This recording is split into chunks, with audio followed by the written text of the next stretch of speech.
یہ جو قرآن پاک کی آیات میں نے سلیکٹ کی ہیں اسٹریس مینجمنٹ کے حوالے سے، وہ بیسکلی آپ کو کسی بک میں نہیں ملیں گی، یہ میری ڈائریکٹ اسٹڈی ہے۔ تو آج میں نے اپنے اسٹڈی نوٹس نکالے تھے جو میں نے تقریباً 13 سال پہلے لکھے تھے قرآن پاک کا، جب مطالعہ کیا تھا تو وہ میں سنبھال کے رکھے ہیں اپنے اسٹڈی نوٹس۔ ان اسٹڈی نوٹس میں سے کچھ آیتیں میں نے آپ کے لیے سلیکٹ کی ہیں۔ کچھ بیہیویئرز ایسے ہیں جس کو قرآن کہتا ہے کہ اگر یہ بیہیویئر اگر آپ اپنی طبیعت کا حصہ بنا لیں گے، شخصیت کا حصہ بنا لیں گے، تو انشاءاللہ کبھی اسٹریس میں نہیں رہیں گے، ٹھیک ہے نا۔ تو بسم اللہ الرحمن الرحیم، یہ سورہ مائدہ کی آیت ہے، آیت نمبر ہے 54۔ آیت میں پڑھوں گا، پھر آپ سے پوچھوں گا اس میں کہاں کیا میسیج کیا اسٹریس کا، کہ اے ایمان والو، تم میں سے جو شخص اپنے دین سے پھر جائے گا تو ان قریب اللہ ان کی جگہ ایسی قوم کو لائے گا جن سے وہ خود محبت فرماتا ہوگا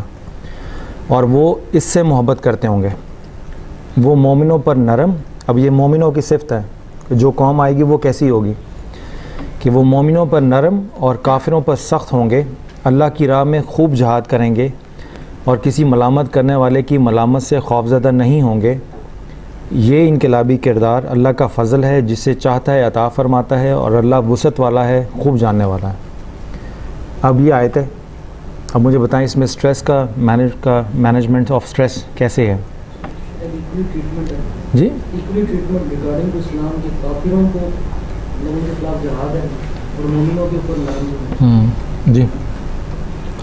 میں پہلے سیکشن میں کہ اپنے دین سے پھر جائے گا، یعنی کہ اس میں یہ کہ دین میں جو ہے وہ سکون، یعنی کہ آپ اگر ایک تعلق کے نماز اور رات کو سوتے وقت اللہ سے دعا کریں، کوئی جو کہ پریشانیاں وغیرہ وہ ملے جو۔ جی ٹھیک ہے، اور کوئی سر ایک نرم دلی اور دوسری خود پر جو ملامت آپ کے لیے اس کو قبول کرنا۔ ٹھیک ہے، قبول کرنا، خود پر ملامت ہو رہی اس کو قبول کرنا، جو آپ کو بلیم کیا جا رہا ہے آپ اس کو ایک تو مطلب اس کو پرسیو کریں، ان کو لیں اور اس کے مطابق پھر اپنا لائے عمل تیار کریں۔ اوکے، اللہ کی محبت اس میں، یعنی کہ اللہ کی محبت میں اگر وہ کوئی خوشی بھی آتی ہے تو وہ بھی قبول ہے، اگر کوئی اس میں ذلت اٹھانی پڑتی ہے تو وہ بھی اللہ کی محبت میں، اللہ کی محبت میں خوشی اور غم دونوں قابل قبول ہوتے ہیں۔ اور جی بہت ہی زیادہ ڈیفائنڈ چیزیں اسپیسیفک ہیں، یہ اور یہ، تو بالکل کلیئر ہے کہ یہ ان کی پرسنالٹی کے حصے ہوں گے، تو وہ یہ ایگزیکٹلی۔ اب یہ ہے کہ قرآن پاک کی آیت کا یہ حسن ہوتا ہے کہ ایک ہی آیت میں 1000 چیزیں آپ پرسیو کر رہے ہوتے ہیں، مگر اسٹریس مینجمنٹ کے پوائنٹ سے جو چیز میں نے اس میں پک کی ہے کہ آپ اکثر دیکھیں گے ہمارا اسٹریس اس بات پہ ہوتا ہے کہ لوگ کیا سوچ رہے ہیں، دوسرے ڈپارٹمنٹ کے لوگ میرے متعلق کیا سوچ رہے ہیں، میرے محلے کے لوگ میرے متعلق کیا سوچ رہے ہیں، میرے دوست احباب میرے متعلق کیا سوچ رہے ہیں۔ جو فالس سوشل کرائٹیریا کی وجہ سے ہم پہ جو سوشل کرٹیسزم ہوتا ہے، خواہ وہ کسی آرگنائزیشن کے اندر ہو یا آرگنائزیشن سے باہر، ہم اس کرٹیسزم اور اس تنقید میں اتنے مگن ہو جاتے ہیں، اس کو اتنا پرسیو کر کے اتنا طاری کر لیتے ہیں کہ اس سے جو سٹریس پیدا ہوتا ہے ہم اس میں مبتلا رہتے ہیں۔ تو ایک چیز جو میں نے خاص طور پہ اس میں نوٹ کی کہ کسی ملامت کرنے والے کی ملامت سے خوف زدہ نہیں ہوں گے، وہ بالکل کیئر نہیں کرتے کہ دوسرے کیا سوچتے ہیں، وہ سوشل کرٹیسزم کو اپنے اوپر طاری کر کے اس کو ایکسیپٹ نہیں کرتے، کیونکہ ان کو اپنے کرائٹیریا پہ بڑی کلیئرٹی ہوتی ہے کہ وہ جو کام کر رہے ہیں وہ شریعت کی نقطہ نظر سے درست ہے یا غلط۔ اگر وہ درست ہے اخلاقی نقطہ نظر سے، شرعی نقطہ نظر سے، ان کے اپنے سٹینڈرڈ کے نقطہ نظر سے، تو پوری دنیا بھی ان کے اگینسٹ کھڑی ہو جائے تو ان کی طبیعت پہ رتی برابر بھی فرق نہیں آتا، ان کا اطمینان قلب بالکل کلیئر ہوتا ہے، کیونکہ ان کو پتہ ہوتا ہے کہ وہ اپنے معاملات میں خدا کو جواب دہ ہیں، سوسائٹی کو نہیں۔ بالکل اگر ہم اس کو آرگنائزیشنل اس میں لے کے آئیں تو میں اپنے کام میں اپنے ڈپارٹمنٹ ہیڈ کو جواب دہ ہوں، باقی ڈپارٹمنٹ کے لوگوں کو نہیں کہ وہ میرے متعلق یا میرے ڈپارٹمنٹ کے متعلق کیا سوچتے ہیں۔ تو اس لیے ود ان دی آرگنائزیشن اگر آپ اس کو اپلائی کریں ایڈمنسٹریٹو اینگل کے اوپر، تو آپ کو جو کام سونپا گیا ہے آپ وہ دیکھیں کہ وہ آرگنائزیشنل پوائنٹ آف ویو سے آپ کے باس نے آپ کو سونپا ہے، آپ کی آرگنائزیشن نے آپ کو سونپا ہے، آپ کس کام کے لیے ہائر ہوئے ہیں، کس کام کی تنخواہ لے رہے ہیں، اگر وہ اس کے مطابق سب ٹھیک ہیں تو دوسرے ڈپارٹمنٹ کے لوگ کیا سوچتے ہیں وہ آپ کے ڈپارٹمنٹ ہیڈ کا کام ہے اس کے متعلق فکر کرنا، آپ کا نہیں۔ آپ کو جو رسپانسبلٹی دی گئی ہے آپ اس کے مطابق کام کریں۔ جس طرح خدا نے جو رسپانسبلٹی آپ کو دی ہے آپ اس کو ذہن میں رکھ کے جب کام کریں گے تو پوری دنیا آپ کو ملامت کرتی رہے۔ آپ کو تاریخ اسلام میں کوئی بھی عالم دین ایسا نہیں ملے گا جس کے خلاف کفر کا فتویٰ نہ جاری ہوا۔ تو اگر سوشل کرٹیسزم کو دیکھ کے ڈیسائیڈ کرنا ہے تو پھر سارے اسلام کا 1400 سال پہلے شاید اس کی ڈیولپمنٹ بند ہو جاتی۔ امام غزالی کے خلاف کفر کے فتوے ہوئے، امام ابو حنیفہ کے خلاف کفر کے فتوے ہیں، تو فتووں سے کوئی نہیں بچا۔ تو اسلامی اگر آپ یہ اس آیت کی جو اپلیکیشن ہے بیہیویئر میں اگر آپ دیکھیں گے تو لوگ اپنے کام پہ فوکس رکھتے ہیں، لوگوں کی پسند ناپسند پہ فوکس نہیں ہوتے۔ تو جو اپنے کام پہ فوکس ہوں، لوگوں کی رائے کو اتنا اہمیت نہ دیں، ان کی طبیعتوں میں اور ان کے مائنڈ سیٹ میں دیکھیں گے وہ سٹریس میں نہیں ہوتے، کیونکہ سٹریس وہ چیز ہوتی ہے جو آپ کسی کی توقعات کو اپنے پرفارمنس کے اوپر حاوی کرنے کی کوشش کریں تو وہ سٹریس بنے گی۔ ایک تو یہ آیت آ گئی، یہ سیمپل کے طور پہ آپ کو آیات دے رہا ہوں، پھر آپ جتنا چاہیں اس کو تفاسیر کی مدد سے اسٹڈی کر لیجیے گا۔ سورہ مائدہ ہے، آیت نمبر 54 ہے۔ سیکنڈلی سورہ شورا ہے، آیت نمبر 40، اور برائی کا بدلہ اسی برائی کی مثل ہوتا ہے، پھر جس نے معاف کر دیا اور معافی کے ذریعے اصلاح کی تو اس کا اجر اللہ کے ذمہ ہے، بے شک وہ ظالموں کو دوست نہیں رکھتا۔ ہمارے ڈیلی روٹین میں سٹریس کام میں یا زندگی میں یہ ہوتا ہے کہ ہم کسی کی برائی کا بدلہ یعنی غصے میں اس کا بدلہ ضرور دینا چاہتے ہیں، تو ہم پر جو زیادتی ہوئی ہے ہم اس زیادتی کا جواب ضرور دینا چاہتے ہیں، مگر معاف کر دینا اور اس کو اگنور کر دینا یہ بھی ایک جواب ہوتا ہے۔ یعنی آپ کسی کے بیہیویئر میں خود اپنے بیہیویئر کو انوالو نہ کریں بلکہ اپنے ٹریک پہ سیدھا رہیں۔ اگر کھانا کھاتے ہوئے لقمے میں کوئی پتھر آ جائیں تو ہم کھانا کھانا تو نہیں چھوڑتے، تو اگر اسی طرح ریلیشن شپس میں کام میں اگر کوئی ہمارے ساتھ ایسا کولیگ ہو جس سے ہمیں اریٹیشن ڈیولپ ہوتی ہے یا سٹریس ڈیولپ ہوتا ہے تو آپ اس کو اگنور کر کے اپنے مائنڈ میں اس کو معاف کر کے اپنے مائنڈ میں اس لیے تاکہ اس کی حرکات و سکنات آپ کے ذہن میں نہ بیٹھی رہیں، اس کے مس کنڈکٹ کو رپورٹ ضرور کریں، کیونکہ اگر ہر آدمی نے معاف کرنا شروع کر دیا تو پھر مینجمنٹ کے پاس مس کنڈکٹ کوئی نہیں آئے گا۔ پھر یہ ہے کرپشن کو اگنور نہ کریں، کرپشن مس کنڈکٹ رپورٹ ضرور کریں، مگر اس کو آرگنائزیشن کی جو رسپانسبلٹی ہے اس کو ڈاکیومنٹ کرنا، ڈاکیومنٹ کرنے کے بعد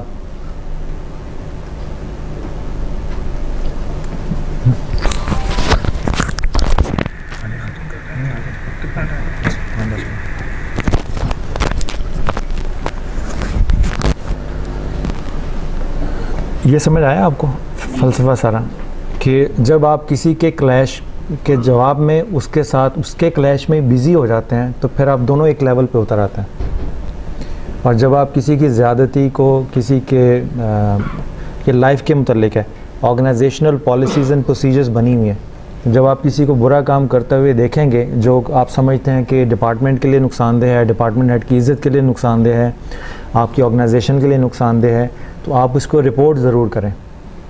ٹھیک ہے نا، تاکہ آپ اپنی انڈیویجول کیپیسٹی میں اپنے ڈپارٹمنٹ ہیڈ اور آرگنائزیشن کی عزت کے محافظ ہیں۔ مگر اگر آپ کے ساتھ کوئی زیادتی کرتا ہے انڈیویجول بیسس پہ، اگر ہمارے ہاں کوئی آپریشنلی زیادتی کرتا ہے تو اس کی رپورٹ ضرور کریں، کیونکہ اگر آپ رپورٹ نہیں کریں گے تو اس آدمی کی زیادتی آپ تو معاف کر دیں گے مگر وہ 10 اور آدمیوں کے ساتھ زیادتی کرے گا، اس کا نتیجہ کیا ہوگا کہ آپریشن سلو ہو جائیں گے اور اس کا سارا امپیکٹ کسٹمر سروس پہ پڑے گا۔ اس لیے جو یہ بات ہو رہی ہے زیادتی انڈیویجول بیسس کے اوپر کہ اگر آپ کی ذات کے ساتھ کوئی زیادتی کرتا ہے تو اس کو معاف کر دیں، اس کی اصلاح معافی کے ذریعے بھی ہو سکتی ہے، اس سے بھی سٹریس مینیج ہوتا ہے، ڈپینڈ کہ اگر آپ اس کو اپلائی کر کے دیکھیں یہ ڈیفیکلٹ کام ہے مگر اس کا سب سے زیادہ فائدہ یہ ہوگا کہ آپ اس کی ذات میں الجھنے کی بجائے اپنے ٹریک پہ اپنے گول پہ فوکسڈ رہیں گے، ٹھیک ہے۔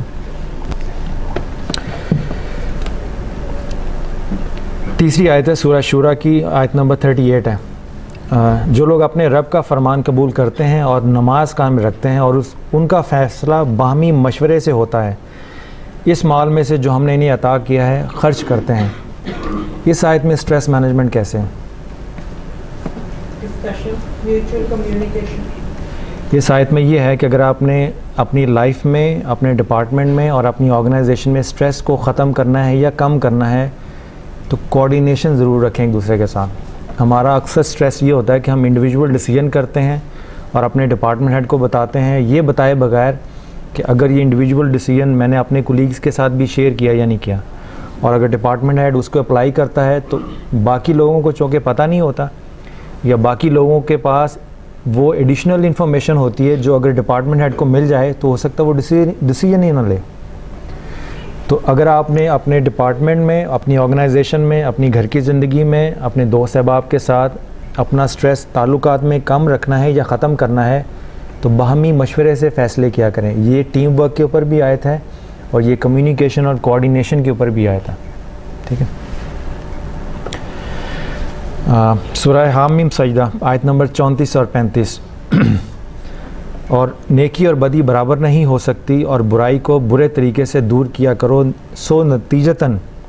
وہ شخص کہ تمہارے اور جس کے درمیان دشمنی تھی گویا وہ گرم جوش دوست ہو جائے گا. اور یہ خوبی صرف انہی لوگوں کو عطا کی جاتی ہے جو صبر کرتے ہیں, اور یہ توفیق صرف اسی کو حاصل ہوتی ہے جو بڑے نصیب والا ہے. تو پہلی آیت میں یہ بتا دیا کہ اگر آپ نے لائف میں سے سٹریس ختم کرنا ہے, دشمنوں کو دوستوں میں کنورٹ کرنا ہے, تو آپ دوسروں کی ظلم کا, دوسروں کی برائی کا جواب اچھائی سے دیں. یعنی اگر آپ نے ان کی زیادتی کا جواب بھی زیادتی سے دینا ہے تو آپ نے اپنے بیہیویئر کو ان کے بیہیویئر کے نتیجے میں ڈیفائن کیا, جبکہ آپ کو اپنی شخصیت اپنے سٹینڈرڈ کے مطابق پریکٹس کرنی چاہیے. تو آپ جب دوسروں کی برائیوں کو, جیسے پچھلی آیت ہے کہ اگنور کریں, اور کبھی جواب دینے کا اگر موقع بھی آئے تو اس کو خوبی, محبت اور اچھائی سے رسپونڈ کریں. اور آیت نمبر 35 میں کہہ دیا گیا کہ یہ بڑا مشکل کام ہے, اور یہ وہ لوگ کریں گے جو صبر کریں گے. صبر کا مطلب یہ ہے کہ وہ آدمی بار بار وہی حرکتیں کرے گا, مگر آپ کوشش کریں کہ اپنی اس کی برائی کو, طبیعت کی برائی کو اپنی طبیعت کی اچھائی سے ریپلیس کریں. اور اللہ تعالیٰ نے فرمایا کہ یہ جو صلاحیت ہے دوسروں کی برائی اور زیادتی کو اپنی اچھائی اور خوبی سے رسپونڈ کرنا, یہ بڑے نصیب والی صلاحیت ہے جو بڑے کم لوگوں کو ملتی ہے. تو جب آپ یہ چیز ایکسرسائز کریں گے تو اس سے سٹریس کم بھی ہوتا ہے. اس کی برائی کا سٹریس ایبزارو کرنا, اس لیے کہا ہے کہ صبر کرنے والا کام ہے, کہ اس کی برائی سے, اس کی زیادتی سے جو آپ کو تکلیف پہنچے گی اس کو اپنے تک رکھنا, اس کو ریٹرن نہیں کرنا, یہ صبر کا کام ہے. اوکے, یہ سورہ نساء کی آیت نمبر 128 ہے کہ اب یہ آپ بتائیے کہ اس میں کیا خاص بات ہے سٹریس مینجمنٹ کے اوپر, کہ اگر کوئی عورت اپنے شوہر کی جانب سے زیادتی یا بے رغبتی کا خوف رکھتی ہو تو دونوں میاں بیوی پر کوئی حرج نہیں کہ وہ آپس میں کسی مناسب بات پر صلح کر لیں. اور صلح حقیقت میں اچھی چیز ہے, اور طبیعتوں میں تھوڑا بہت بخل ضرور رکھ دیا گیا ہے. اور اگر تم احسان کرو اور پرہیزگاری اختیار کرو تو بے شک اللہ ان کاموں سے جو تم کر رہے ہو اچھی طرح خبردار ہے. یہ جو اکثر فیملی کلیشز نہیں ہوتے میاں بیوی کے درمیان, یہ اس کے اوپر آیت ہے, مگر اس میں سٹریس مینجمنٹ کیسے ہے؟ جی میری جاتی اگر وہ فیل کرتا ہے کہ میرے ساتھ جاتی ہو رہی ہے, اس سے بھی سٹریس وہ بول رہا ہے جو میں نے بھی ٹھیک ہے. کامن سینس کی بات ہے. اور صلح کرنا تھا جس سے آپ کی سٹریس ختم ہو گیا. Let go of something and accept some, مطلب درمیان کا راستہ تم نکال دو, نہ تیری بات نہ میری بات, some thing in the middle, وہ دونوں کو ایگریبل ہو. ایگزیکٹلی. اب اس آیت میں ایک تو پرنسپل دے دیا اور ایک بیہیویئر دے دیا. پرنسپل یہ ہے عربی میں والصلح خیر, کہ ساری خیر صلح میں ہوتی ہے. آپ کانفلکٹ کو جتنا بھی ایکسپینڈ کر لیں, وہ کانفلکٹ جتنا ایکسپینڈ کرے گا کانفلکٹ ہی رہے گا, اینڈ رزلٹ ہمیشہ صلح میں ہی ہوگا. تو یہ پرنسپل یہ ہے کہ اگر آپ نے اپنی زندگی میں سے, اپنے ڈپارٹمنٹ میں سے, اپنی آرگنائزیشن میں سے سٹریس کو ختم کرنا ہے یا منیمائز کرنا ہے, تو ہمیشہ یہ چیز ذہن میں رکھیں کہ جتنا بھی کانفلکٹ کریٹ کر لیں گے خیر ہمیشہ صلح میں ہوگی, کانفلکٹ میں نہیں ہوگی. اس لیے اگر ایڈمنسٹریٹو کوئی ڈیسیجن ہو گیا جس میں آپ کا ایڈمنسٹریٹولی ایک دوسرے کے ساتھ معاملہ ختم ہو گیا مگر دلوں میں پھر بھی کوئی نہ کوئی رنجش یا کوئی نہ کوئی تکلیف ضرور ہے, تو کوشش کریں اس آدمی سے ذاتی طور پہ مل کے بات کر کے اس ایشو کو ریزالو ضرور کریں, کیونکہ جو خیر صلح میں ہے وہ کانفلکٹ میں نہیں ہے، جو خیر صلح میں ہے وہ سٹریس میں نہیں ہے. ایک تو یہ اصول ہے. اب جب آپ مثال کے طور پہ میری قاری صاحب کی جب آپس میں کوئی ناچاکی ہوگی، کوئی کلیش ڈیولپ ہو گیا، تو انہوں نے اور میں نے بات کرنا چاہی کہ ہم اپنا کانفلکٹ ختم کر دیتے ہیں. تو اب اسی اصول کو مد نظر رکھ کے میں نے ان سے بات کی، یہ مجھ سے بات کر رہے ہیں. تو اب جب بات میں وہ بھی نہیں مان رہے، میں بھی نہیں مان رہا، وہ چاہتے ہیں میں ان کی بات مانوں تو معاملہ ختم ہو جائے، اور میں چاہتا ہوں کہ وہ میری بات مانیں تاکہ معاملہ ختم ہو جائے. تو ہم دونوں معاملہ ختم کرنے پر تو متفق ہیں، کریں کیسے؟ تو پھر نیچے آیت میں دے دیا کہ اگر تم احسان کرو، یعنی جب معاملات کو ہینڈل کرنے کی سچویشن ہو تو کوشش کرو کہ اس طرح سے اپنی ایگو کو بیچ میں سے ہٹا کے تو دوسرے کی بات مانیں، اس سینس میں مانیں کہ نہ اگر تو آرگنائزیشن میں ہے تو نہ تو کوئی آپریشنل اور ایڈمنسٹریٹو پالیسی ڈیمیج ہو رہی ہو، وائلیٹ ہو رہی ہو، نہ آپ کے آرگنائزیشن کا یا آپ کے ڈپارٹمنٹ کا کوئی ایتھیکل یا پالیسی ریلیٹڈ ایشو جو ہے وہ وائلیٹ ہو رہا ہو. اور اگر آپ کے گھر کے معاملات ہیں، جیسے میاں بیوی کا ہے کہ شوہر سے کہا کہ اگر تم احسان کرو، اگر تم بیوی کا دل رکھنے کے لیے اس کی بات مان لو، ٹھیک ہے نا، تو صلح الٹیمیٹ ایم ہوگا. اور صلح کے پروسیس میں بیہیویئر میں اگر آپ احسان والا بیہیویئر رکھو، ایک تو ہوتا ہے عدل کہ جو عدل کے مطابق فیصلہ وہ کر دیا جائے، احسان ہوتا ہے کہ اپنے حصے کی کچھ چیزیں بھی چھوڑ کے اس کے حصے میں دے دی جائیں، تو یہ احسان ہوتا ہے، یہ عدل سے اوپر کا مقام ہوتا ہے، اس کو احسان بولتے ہیں. تو جب آپ آپس میں دوستوں میں کوئی کلیش ڈیولپ ہو جاتا ہے کلب میں، جس سے سٹریس ڈیولپ ہوتا ہے، تو ایک تو ہے عدل کے اوپر صلح صفائی کرنا. تو جب ایڈمنسٹریشن کے پاس کوئی ایشو آئے گا تو ہم عدل کو فالو کریں گے، کیونکہ ہم نے صرف آپ دونوں کے معاملات کو نہیں دیکھنا، ہم نے پورے انٹائر سٹاف کے معاملات کے لیے دیکھنا ہے کہ ہمارا ڈیسیجن ایسا ہوگا جو باقیوں کے لیے رول ماڈل ہوگا. یہ بالکل ایسا ہی ہوتا ہے کہ جب ایڈمنسٹریشن میں کوئی ڈیسیجن ہوتا ہے تو وہ کورٹ کے ڈیسیجن کی طرح ہوتا ہے کہ جب دوبارہ کبھی اس طرح کا ایشو اٹھے اور اس پہ پالیسی ڈسکشن ہو رہی ہو تو ہمارے ہی پریویس ڈیسیجن کو بنیاد بنا کے آگے فردر ڈیسیجن لیے جائیں گے. تو اسی لیے کہتے ہیں کہ جب آپ ایڈمنسٹریشن میں کوئی ڈیسیجن لیں تو دو پارٹیز کے درمیان ان کو مد نظر رکھ کے وہ تو لیں گے، مگر آپ میجر پالیسیز اینڈ پروسیجرز کو بھی بیچ میں رکھیں تاکہ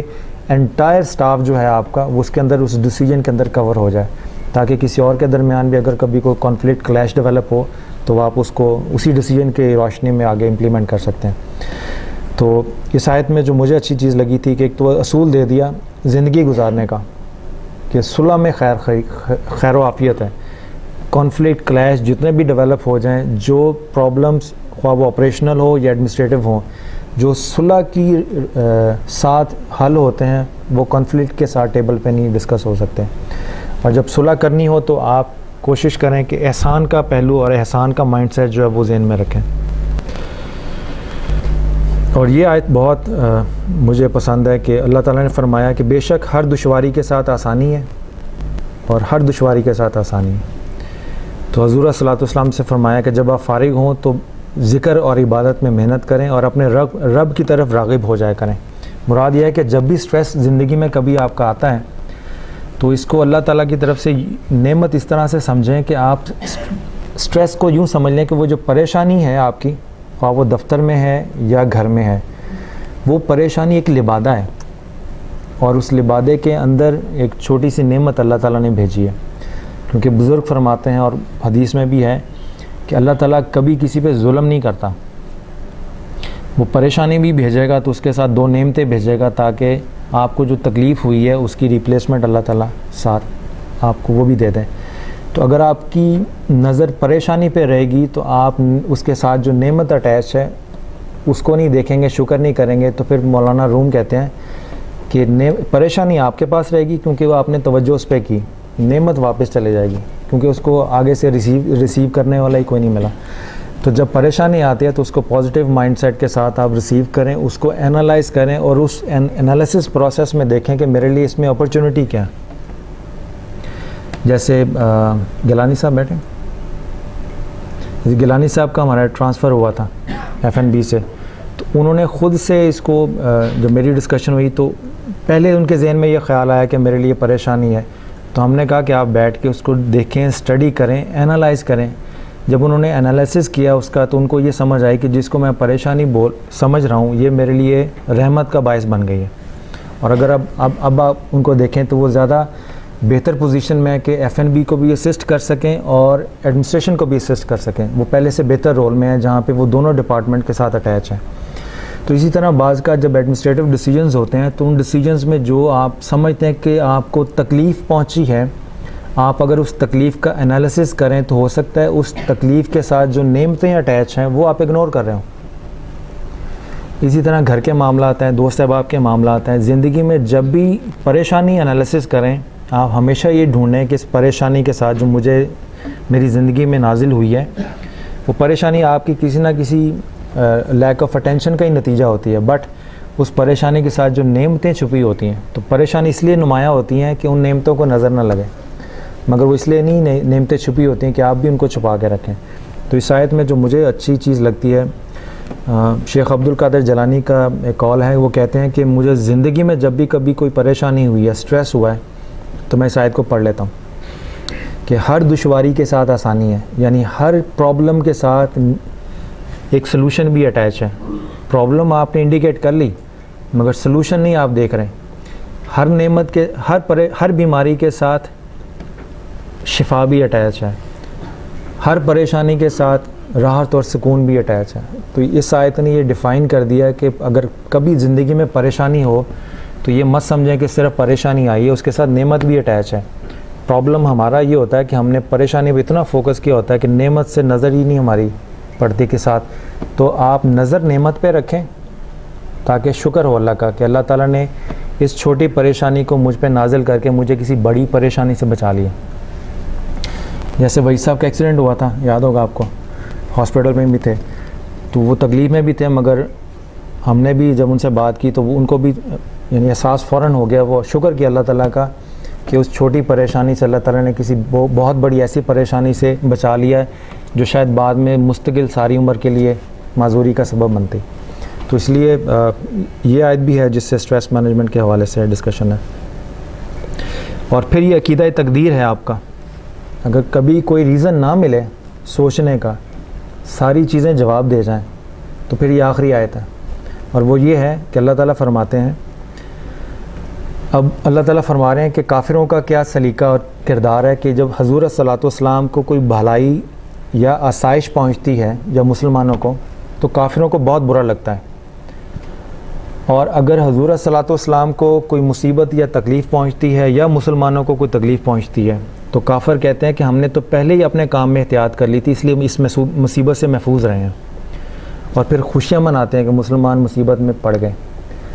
تو اللہ تعالیٰ نے مسلمانوں کو, حضور صلی اللہ علیہ وسلم کو یہ تعلیم تاکید کی, یہ بتایا کہ آپ کا رسپانس کیا ہونا چاہیے